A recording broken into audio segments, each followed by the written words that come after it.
Albert Ouattara, bonjour. Bonjour. Alassane Ouattara, premier chef d'État africain reçu par le nouveau président français à l'Élysée, c'est un hasard ou pas? Je ne crois pas que ce soit un hasard compte tenu de la qualité des relations qui lient la Côte d'Ivoire à la France. Nous pensons que c'est un honneur et un privilège et je m'en félicite. Dans le camp de Laurent Gbagbo, on dit que c'est la preuve qu'Alassane Ouattara est l'homme des Français. Je pense que c'est une bonne chose d'être reçu par une puissance comme la France. Il s'agit quand même d'un membre permanent du Conseil de sécurité. Nous venons de rentrer au Conseil de sécurité en tant que membre non permanent. Nous avons des relations historiques avec la France. Nous devons entretenir tout cela, bien entendu, en tenant compte des intérêts de la Côte d'Ivoire et des Ivoiriens, et j'espère que c'est ce que le président a essayé de faire.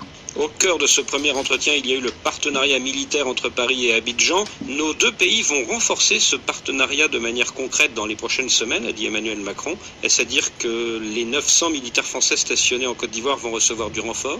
Je ne sais pas exactement, comme moi je n'y étais pas. Je sais que l'accord de défense a été révisé, signé. Nous savons que nous sommes dans une situation où la Côte d'Ivoire doit assurer sa propre défense, bien entendu, avec, quand c'est nécessaire, l'aide des amis. Maintenant, au terme de la rencontre entre les deux chefs d'État, j'espère que tout cela contribuera à renforcer la sécurité qui a été mise à mal ces derniers mois.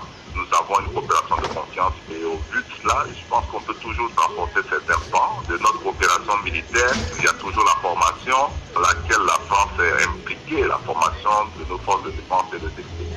Alors vous parlez de formation, est-ce que l'armée ivoirienne a besoin d'une remise en ordre après les graves mutineries de ces derniers mois?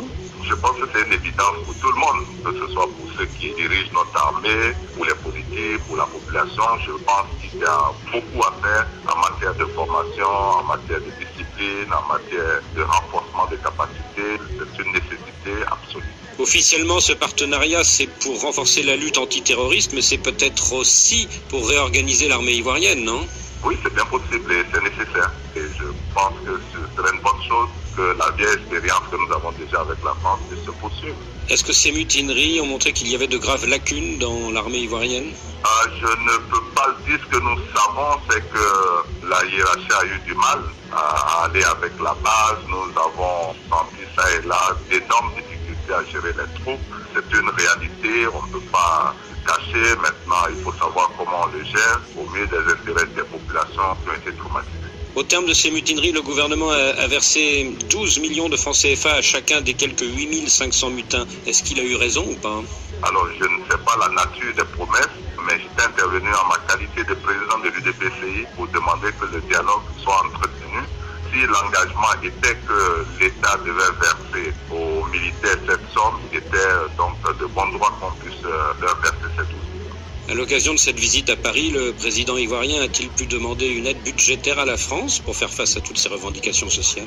Ça je ne sais pas, voilà, peut-être. Je ne connais pas l'état donc de notre trésorerie. Nous apprenons tous qu'il y a une sanction de trésorerie. Je sais qu'il y a une pression budgétaire. Je sais que la France est un de nos partenaires. Je sais que la France aussi a des problèmes économiques. Je ne sais pas ce que le président leur a demandé. Au plus fort de la dernière mutinerie, le 14 mai, à Bouaké, les mutins ont trouvé une cache d'armes providentielle au domicile du directeur du protocole de Guillaume Soro. Qu'est-ce que vous en pensez? Nous avons tous appris cela. On nous a dit qu'une enquête en cours. Mon souhait, c'est que cette enquête aboutisse.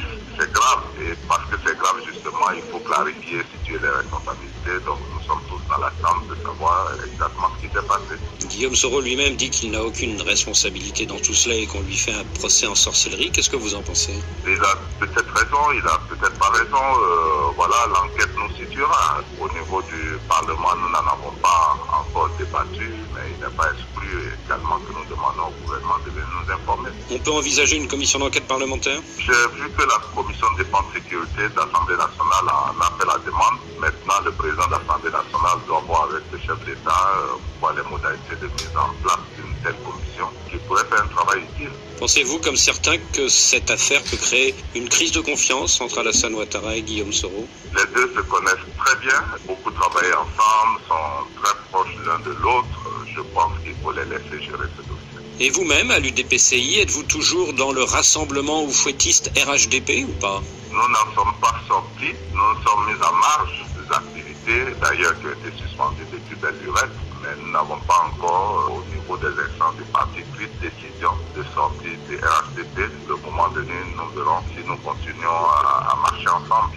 Albert Ouaques Mabry, merci.